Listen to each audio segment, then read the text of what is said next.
March 1st, 2015, Second Sunday of Lent. A reading from the book of Genesis. God put Abraham to the test. He called to him, "Abraham." "Here I am," he replied. Then God said, "Take your son Isaac, your only one whom you love, and go to the land of Moriah. There you shall offer him up as a holocaust, on a height that I will point out to you." When they came to the place of which God had told him, Abraham built an altar there and arranged the wood on it. Then he reached out and took the knife to slaughter his son. But the Lord's messenger called to him from heaven, "Abraham, Abraham." "Here I am," he answered. "Do not lay your hand on the boy," said the messenger. "Do not do the least thing to him. I know now how devoted you are to God, since you did not withhold from me your own beloved son." As Abraham looked about, he spied a ram caught by its horns in the thicket. So he went and took the ram, and offered it up as a holocaust in place of his son. Again the Lord's messenger called to Abraham from heaven, and said, "I swear by myself, declares the Lord, that because you acted as you did, in not withholding from me your beloved son, I will bless you abundantly, and make your descendants as countless as the stars of the sky and the sands of the seashore. Your descendants shall take possession of the gates of their enemies, and in your descendants all the nations of the earth shall find blessing. All this because you obeyed my command." The word of the Lord.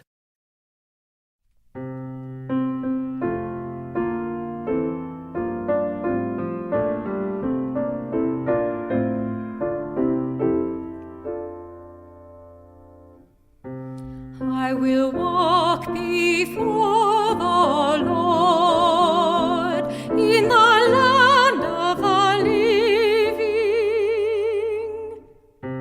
I will walk before the Lord in the land of the living.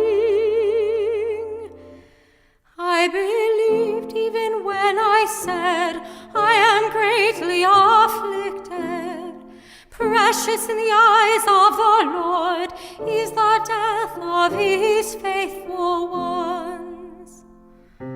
I will walk before the Lord in the land of the living. O Lord, I am your servant. I am your servant, the son of your handmaid. You have loosed my bonds.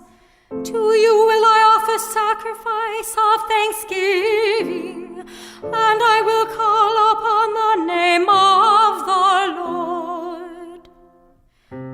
I will walk before the Lord in the land of the living.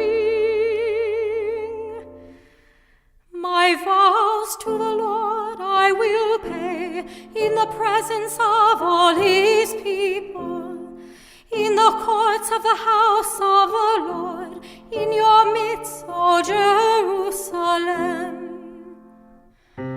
I will walk before the Lord in the land of the living. A reading from the letter of St. Paul to the Romans. Brothers and sisters, if God is for us, who can be against us? He who did not spare his own son, but handed him over for us all, how will he not also give us everything else along with him? Who will bring a charge against God's chosen ones? It is God who acquits us. Who will condemn?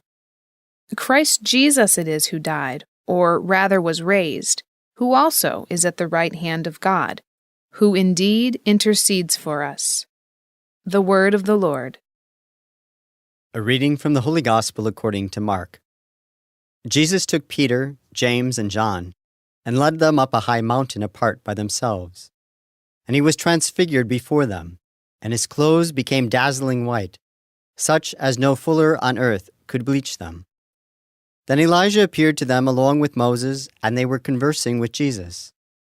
Then Peter said to Jesus in reply, "Rabbi, it is good that we are here. Let us make 3 tents, one for you, one for Moses, and one for Elijah." He hardly knew what to say. They were so terrified. Then a cloud came, casting a shadow over them. From the cloud came a voice, "This is my beloved Son. Listen to him."